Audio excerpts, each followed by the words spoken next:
This all boils down to my wife's father. I have a young son who started living with me as his primary guardian when he was 3 and his mom returned to school.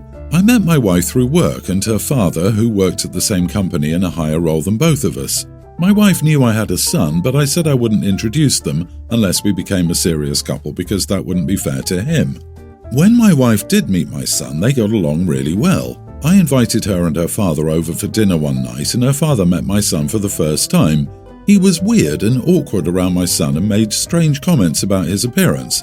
His mom is black.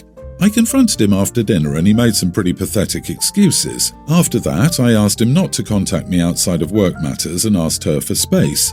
A couple of weeks later, my wife told me she'd completely cut her father off for his beliefs. Our relationship became stronger than ever. When we got engaged, she said she didn't want her father at the wedding. We ended up both transferring to other companies. As far as I knew, he was gone from both of our lives for good. My wife is pregnant and due in a month. She's already started maternity leave and has been looking for a new job to start after maternity leave because she doesn't want to stay at her current company. Yesterday, she sat me down and told me her dad got her an interview for a job at our old company. She also told me she's been talking to him for a couple of months and wants to know how I would feel about him knowing our future child. I told her the truth. I told her I felt betrayed and I felt like she betrayed my son, whom she claimed to think of as her son as well. I told her that her even asking me made her less of a person in my eyes. She started crying and asked me what kind of insensitive jerk would call the woman pregnant with his kid less of a person. I told her that was how I felt. Although the language was harsh, it matched what she was asking for. After cooling off, I'm now unsure if my word choice was warranted and wondering if I was an idiot for speaking to her that way while she was pregnant and more emotionally vulnerable. I could have just said I wasn't okay with what she was proposing without insulting her character. Am I the idiot?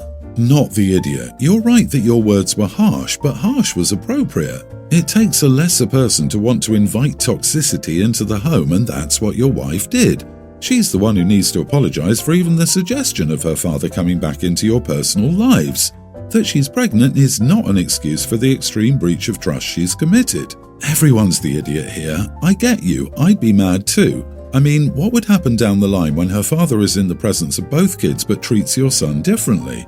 I feel your feelings of betrayal are valid at this moment, but I think it was an idiot move to call her less of a person. It's her father, and I get wanting her to have him back in her life. You both could have had a more constructive conversation about this regarding expectations moving forward and her dad's behavior toward both kids. Has the dad taken a new turn in his views, for instance? I don't know. I feel like it's fine for the wife to want her own father to know her kid. That's not a huge ask.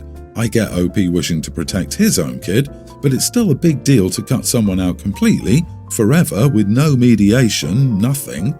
Even the top comment reinforces this idea. OP is an idiot if father-in-law can never have a path to mediation with his daughter's family.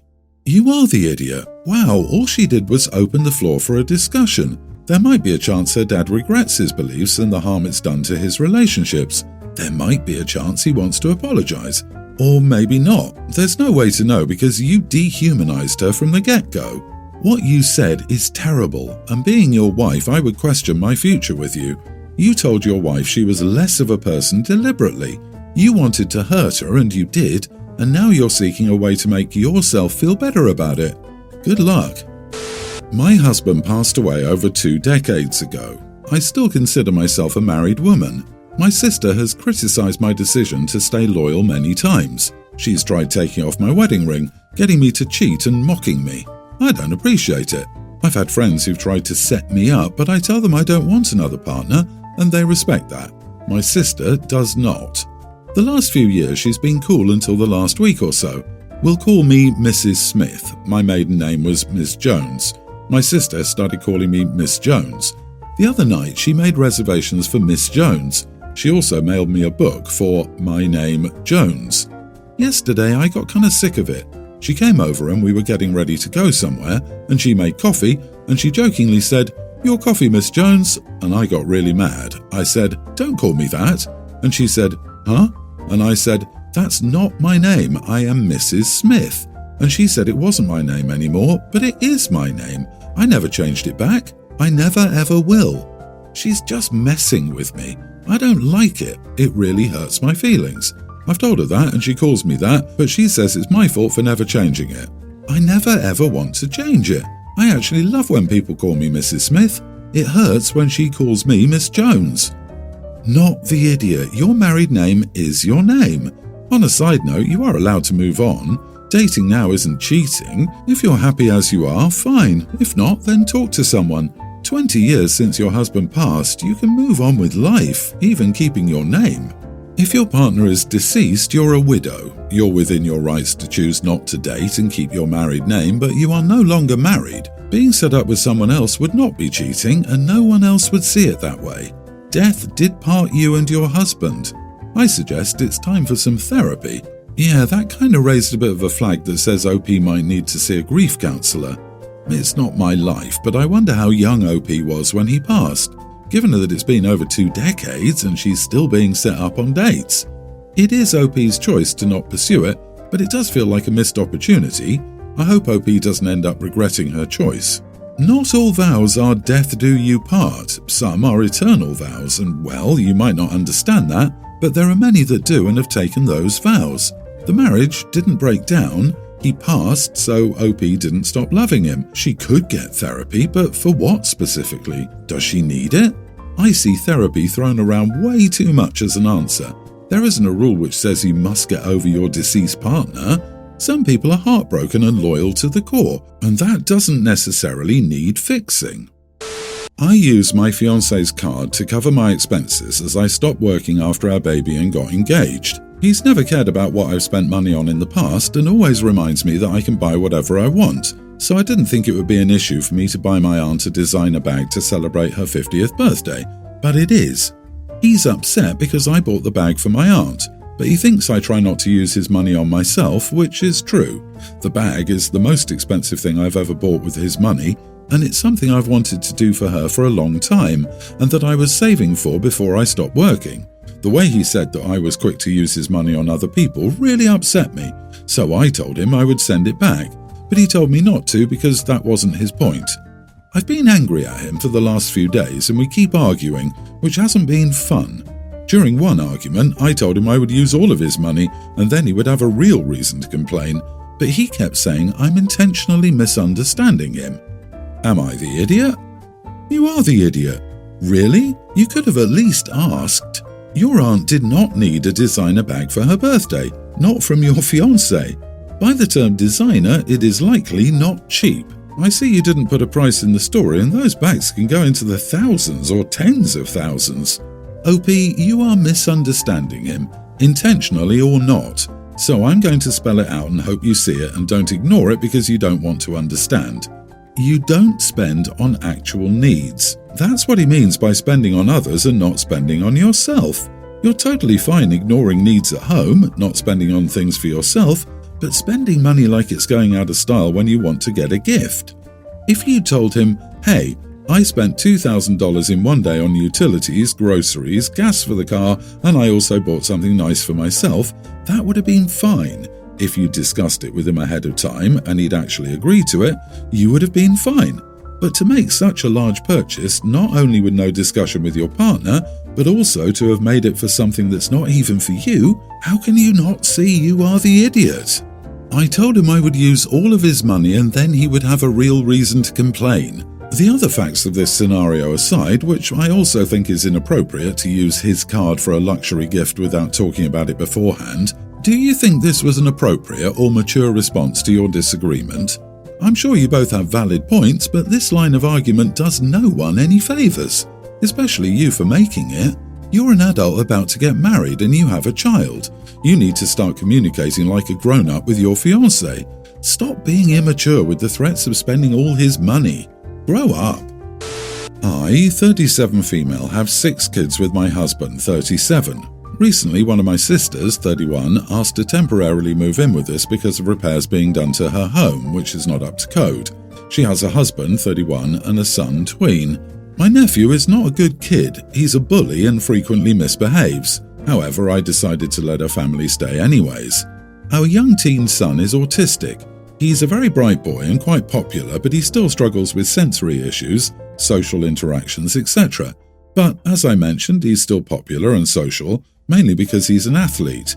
Our son plays baseball and lacrosse and is friends with the popular group of athlete boys in his school.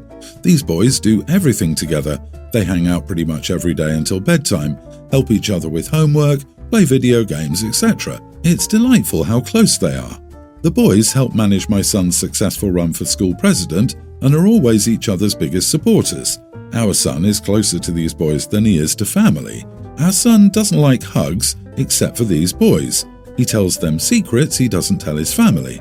My nephew seems to have an issue with this and has pushed my son's boundaries since arriving. I was dropping my son at one of his friends' houses yesterday. The boy he's friends with collects all sorts of stuff, including fragile busts of athletes. My sister and her son decided to tag along with us while dropping him off. It turns out that my nephew is in the same class as this boy's sister. Judging from the stories I've heard, my son's friend's sister is also a little terror. My son went with his friend and my nephew with his friend while we sat in the car talking to the mom of the boy and the girl.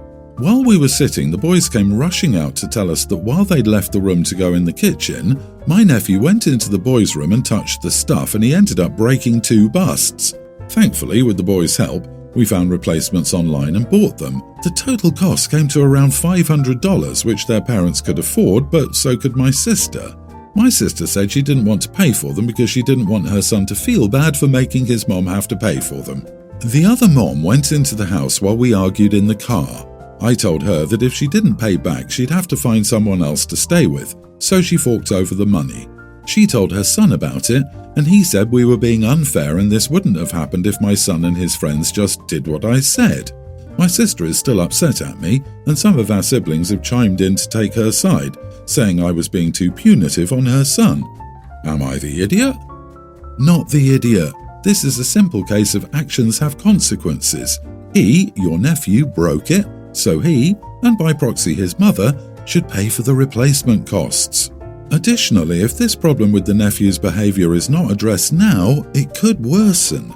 And this is how we find out why her son is the little terror he is, because poor baby probably gets away with it every single time. Plus, how are you too punitive on her son? You made her pay and it doesn't look like there are any consequences for him. Some boundaries were long overdue. Hold on, I'm going to write down this excuse for when I don't want to pay for stuff for my kid. Don't want to make the kid feel bad about daddy having to pay money. Idiot, that'll save me a fortune from accidental damages until college tuition. Why are you allowing your child's bully to live with your child? You're sacrificing your son's sense of security in his home for your sister and her son's sense of security. And you shouldn't have to pay for the damage anyway, then wouldn't have needed to give your sister the ultimatum. Someone else's child was visiting with their friend and broke something. That's between the parents of those children, not on you. Paying for what you broke or feeling bad for making his mom have to pay is a natural consequence of breaking something. And since your child doesn't have to do what he says, that's no excuse. Right? What the actual heck? The boy said the other boys should have done what he said, meaning he broke the busts on purpose? That kid needs some help. OP, please reread what you wrote. Your nephew is doing horrible things, and those are the only ones you know about. Yeah, if my mom thought reimbursement was worth kicking someone else over, but bullying and mistreating me was okay, I would be angry. The sister absolutely should have paid for the new busts, and it was totally worth an ultimatum, but geez. Is your son's ability to see his home as a literal safe space unimportant to you, OP? My girlfriend Katie made a new friend a few months ago, Mary. Katie talked about her a lot. Mary said this, did that, started teaching her something, etc. It was a bit weird how much Katie looked up to Mary, but I didn't think much of it until Mary's husband, Joe, entered the picture too. From then on, Katie talked about their relationship all the time, how they do things, how they divide the chores, and how respectful they are to each other. Basically, how they are just the best couple ever. I've met them too, and they're honestly nothing special, maybe a bit on the boring side even. Yesterday evening, Katie was again going on about them, saying things like Mary and Joe are true soulmates and theirs is the healthiest relationship she'd ever seen, blah blah blah. I had a damn long day at work, so I told her I didn't want to hear about them. I don't care about her creepy crush on this random couple, but if she likes them so much, she should go and ask them to adopt her or ask if she can be their third. Katie then gave me the cold shoulder and left to go home to her apartment instead of sleeping at my place like she was supposed to. I need to know if I'm right and her obsession is creepy, or if I'm not seeing something right and I'm the idiot here. Am I the idiot? You are the idiot. My friend, she's trying to tell you what she wants out of your relationship without hurting you or making you feel defensive. She said, "Their relationship is the healthiest I've ever seen. A blind man could read that sign." She wants you to be a better partner, and you completely missed the point. I hope she breaks up with you and finds someone interested in meeting her needs. I bet Joe would never tell Mary to shut up. Do you often feel threatened by hearing that other people have their act together? Katie was talking about her friends. That's a pretty normal conversation. You're taking it personally. Why? Tell her that if you think she's comparing you to them. Jealousy, dude. I doubt there's anything special about you if this is how you treat your girlfriend. While you're not wrong and he is the idiot, she needs to open her mouth and say what she wants. All of this hinting and subliminal messaging is not the way, and all it's doing is creating discord. He isn't picking up on hints. All he sees is her constantly fawning over two people, and he doesn't get it even after meeting them. If she wants her boyfriend to change, she must tell him what she wants in a relationship. On the other hand, OP is showing he doesn't care about what Katie wants.